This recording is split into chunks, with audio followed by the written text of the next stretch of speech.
ვირუსული ინფექციების გამო ჰოსპიტალიზაციის მაჩვენებელი მკვეთრად გაიზარდა. გურჯაანის ჯეო ჰოსპიტალის ბავშვთა განყოფილებაში დღეის მდგომარეობით 6 პაციენტი გადის მკურნალობას.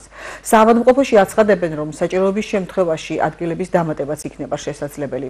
გრიპის მძიმე მიმდინარეობის გამო საავადმყოფოებში ზრდასრული პაციენტების მიმართვიანობამაც მოიმატა. Ამ ეტაპზე გურჯაანის ჯეო ჰოსპიტალის პედიატრიულ დეპარტამენტში მკურნალობას გადის 6 პაციენტი.